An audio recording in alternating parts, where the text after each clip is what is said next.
मेरे channel end of creation में आप सभी का स्वागत है। क्या चेतना का मतलब सिर्फ देखना, सुनना, जानना है? अगर हाँ तो फिर एक कैमरा भी चेतन कहलाएगा, एक माइक्रोफोन भी चेतन कहलाएगा। लेकिन चेतना सिर्फ प्रतिक्रिया देने की प्रक्रिया नहीं है।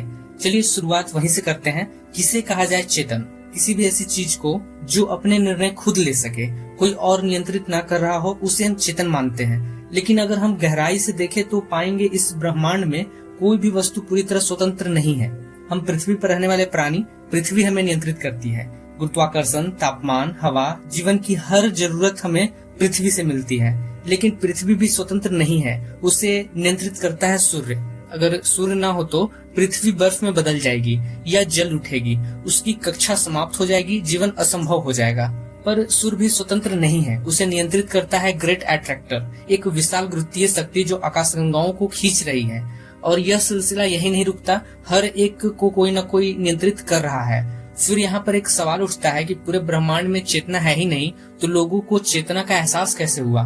तो उदाहरण के तौर पर अगर कोई जीव केवल रिमोट कंट्रोल कार को देखे तो उसे लगेगा कि वह अपने आप चल रहा है, दिशा बदल रहा है, जब तक उसे नियंत्रक ना दिख जाए। उसी तरह हमारे आसपास होने वाले घटनाओं का नियंत्रक नहीं दिखता है, इसलिए हम उसे चेतन मान लेते हैं। अब कई लोगों के मन में सवाल आएगा कि कोई तो शुरुआती कड़ी होगी जो स्वतंत्र हो, चेतन हो। तो यहाँ पर एक ऐसी स्थिति का नाम आता है जो स्वतंत्र भी हो और नियंत्रित भी, और यही आता है ऑटो पायलट। ऑटो पायलट एक ऐसी व्यवस्था है जिसमें कोई प्रक्रिया चल रही है, जैसे कोई उसे चला रहा हो, लेकिन वास्तव में कोई उसे उस क्षण नियंत्रित नहीं कर रहा होता है।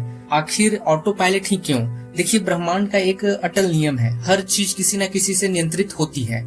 तो अगर कोई शुरुआती कड़ी तक पहुंचे तो उसे ये न लगे कि यहाँ पर ब्रह्मांड का नियम टूट रहा है, और इसी को ध्यान में रखते हुए निर्माता ने ऑटो पायलट व्यवस्था की रचना की। इस ऑटो पायलट व्यवस्था के जरिए ब्रह्मांड का नियम भी नहीं टूटा, क्योंकि हर चीज नियंत्रित है, और अंतिम सत्ता की स्वतंत्र चेतना भी बनी रही, क्योंकि वो प्रत्यक्ष हस्तक्षेप नहीं कर रही है। लेकिन वो जो सबका निर्माता था, वही जिसने सबको नियंत्रित किया, उसी ने जब यह नियम बनाए तो उसने भी खुद को उन नियमों में बांध दिया। उसने ऑटो पायलट की व्यवस्था बनाई और फिर खुद उस प्रक्रिया में शामिल हो गया, क्योंकि अगर वो खुद नियमों के ऊपर होता तो कोई भी उस पर सवाल उठा सकता था। तुमने नियम बनाए और खुद ही तोड़ दिए, इसलिए उसने खुद को उन्हीं नियमों के अधीन डाल दिया, जैसे हम सब हैं। अब वो भी अगर आग में कूदेगा तो जलेगा, ऊंचाई से गिरेगा तो मरेगा।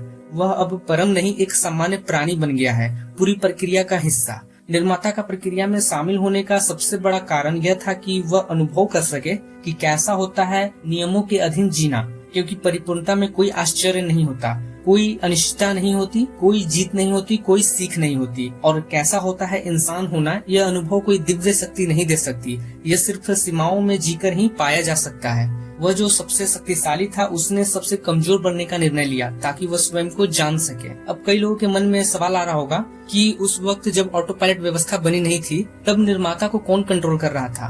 तो मैं यहाँ पर आपको बता दूं कि उस वक्त ब्रह्मांड ही नहीं बना था, तो इस वजह से उस पर ब्रह्मांड का नियम भी लागू नहीं हो सकता है।